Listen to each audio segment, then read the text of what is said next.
Assalamualaikum warahmatullahi wabarakatuh. Waalaikumsalam warahmatullahi wabarakatuh. Gimana kabar kalian hari ini? Alhamdulillah baik Bu. Oke, sebelum kita mulai pelajaran, kita berdoa terlebih dahulu ya. Ketua kelas silahkan dipimpin. Doa mulai. Doa selesai. Oke, selanjutnya sebelum kita masuk materi, Bu presensi dulu ya. Oke, yang pertama yaitu ada Budi, D. Santi, Lina, Yono. Sakit Bu. Oh, Yono sakit ini. Udah berapa hari ya? Sehari. Oh, ya nanti. Yani. Oke, kap. Nah, selanjutnya kita akan mempelajari materi tentang dinamika kependudukan di Indonesia untuk pembangunan. Nah, tujuan dari kita mempelajari materi ini itu apa sih? Nah, jadi tujuannya adalah untuk mengetahui dinamika penduduk di Indonesia, di mana nanti itu sumber daya manusia atau kualitasnya itu nanti untuk pembangunan di masa yang akan datang.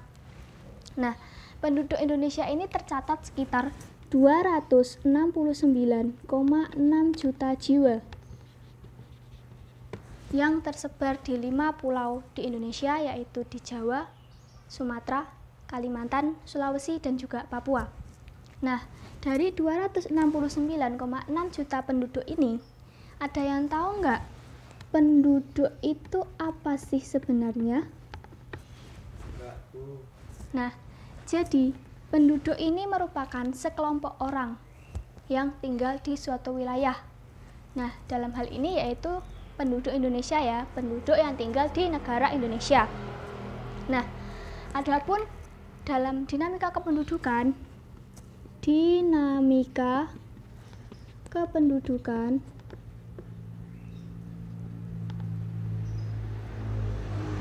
yaitu merupakan perubahan suatu keadaan.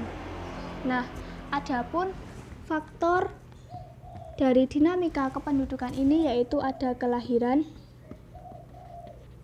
kematian,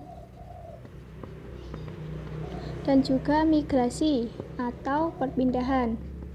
Sebelum kita masuk ke materi pada 3 ini, kita akan masuk dulu ke materi yaitu bagaimana sih cara mengetahui jumlah penduduk yang ada di Indonesia ini. Nah, jadi jumlah penduduk di Indonesia yang berkisar antara 269,6 juta ini dapat diketahui melalui 3 cara, yaitu sensus, kemudian registrasi, dan juga survei. Nah, sensus ini sendiri merupakan keadaan dalam mencatat demografi kependudukan, yaitu mengenai ekonominya, sosialnya, pekerjaannya. Dan sensus ini dilakukan dalam kurun waktu 10 tahun sekali. Yang biasanya sensus ini tuh dicatat atau dilakukan secara serempak di seluruh wilayah. Kemudian registrasi. Nah, registrasi ini dilakukan untuk pencatatan perubahan keadaan seharian seperti pencatatan kelahiran, kematian, nikah, dan hal-hal lain yang seperti biasa para penduduk lakukan. Kemudian survei. Survei ini dilakukan sebagai data pelengkap untuk registrasi dan juga sensus.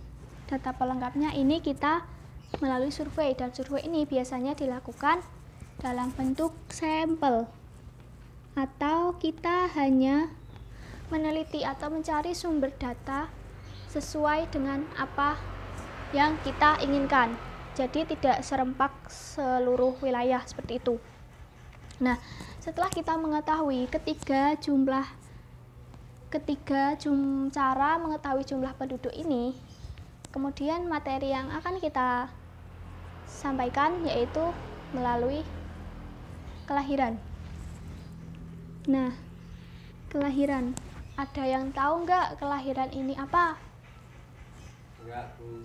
Nah, jadi kelahiran ini merupakan suatu proses penambahan jumlah penduduk, di mana jika kelahiran ini terjadi, maka jumlah penduduk akan bertambah. Dan ada beberapa faktor yang menjadikan kelahiran ini memiliki tingkat yang tinggi, yaitu salah satunya adalah faktor pernikahan dini. Nah, jadi pernikahan dini ini dilakukan oleh orang-orang yang berada di usia yang sebelumnya itu bukan usia yang ideal untuk nikah ya. Jadi dapat dikatakan bahwa pernikahan dini ini biasanya dilakukan pada umur belasan tahun. Seperti mungkin 18 tahun atau 19 tahun. Nah, itu dapat dikatakan sebagai pernikahan usia dini. Karena sejatinya atau idealnya pernikahan itu biasanya berumur yang laki-laki itu 25, yang perempuan itu 21, seperti itu. Namun karena banyaknya kasus pernikahan dini yang membuat kelahiran ini semakin meningkat. Kemudian selain pernikahan dini yaitu ada yang namanya suatu statement yaitu mengenai banyak anak, banyak rezeki.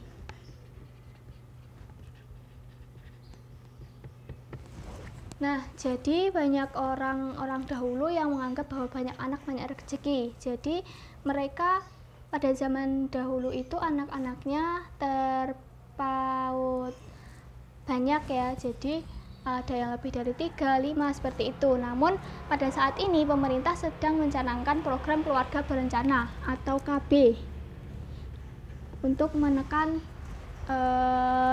tingkat kelahiran ini, yaitu 2 anak cukup,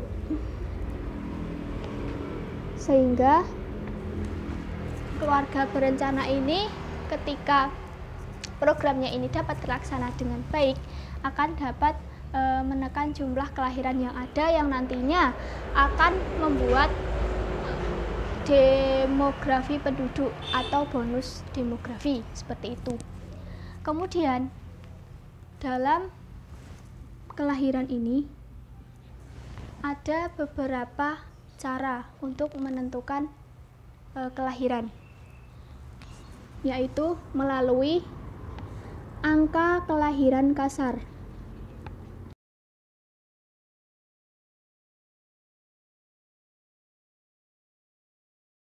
Nah, angka kelahiran kasar ini disimbolkan dengan CBR yang memiliki rumus B per P dikali 1000, di mana angka kelahiran kasar ini merupakan sebuah angka yang menunjukkan bayi lahir hidup per 1000 penduduk dalam satu periode waktu yang sama, di mana CBR ini merupakan angka kelahiran kasar, B ini merupakan bayi lahir hidup, dan P ini merupakan jumlah penduduk. Sampai di sini ada yang ditanyakan nggak? Tidak, Bu. Oke, kalau gitu Ibu beri soal ya, Ibu dikte, terus kalian tulis, kemudian kalian kerjakan. Ibu kasih waktu 5 menit ya. Soalnya, oke, Ibu dikte ya. Desa Selo, Kabupaten Boyolali, pada tahun 2015 memiliki jumlah penduduk yaitu 3.000 jiwa.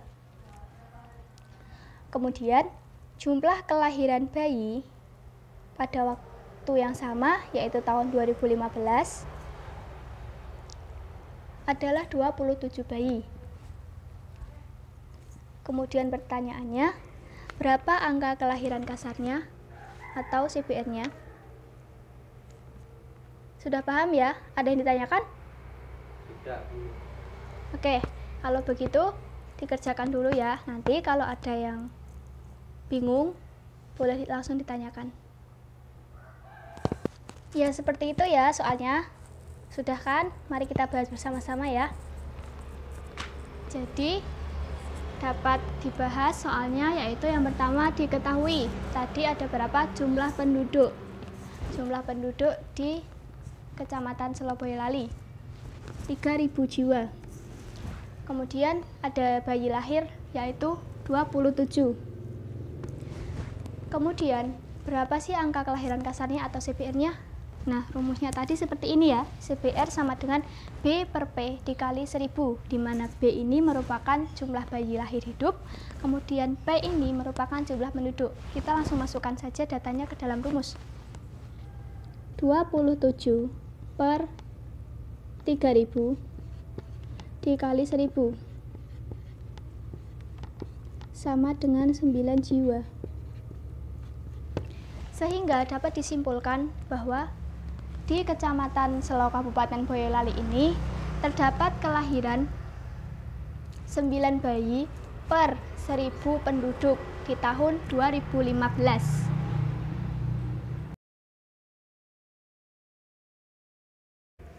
Nah, sekian dulu ya materi pada pertemuan kali ini. Karena waktu juga sudah menunjukkan hampir habis ya, jadi materi tentang fertilitas atau kelahiran ini kita cukupkan sampai di sini. Lalu untuk minggu depan kita mempelajari materi mengenai kematian atau mortalitas, dan juga nanti kita mempelajari juga migrasi jika waktunya memungkinkan ya. Dan untuk minggu depan kalian bisa baca-baca dulu buku atau browsing di internet mengenai tentang kematian dan juga migrasi ya. Kemudian ada yang ditanyakan? Bu, besok pakai buku LKS apa buku diktat? Ya, untuk bukunya terserah kalian punyanya apa, dibawa aja. Yang penting ada materi mengenai mortalitas dan migrasi ya. Oke, cukup sekian dulu pertemuan kita pada pagi hari ini. Jika ada salah atau kurang lebihnya Ibu mohon maaf. Cukup sekian dan terima kasih. Selamat berjumpa minggu depan. Sehat-sehat selalu ya.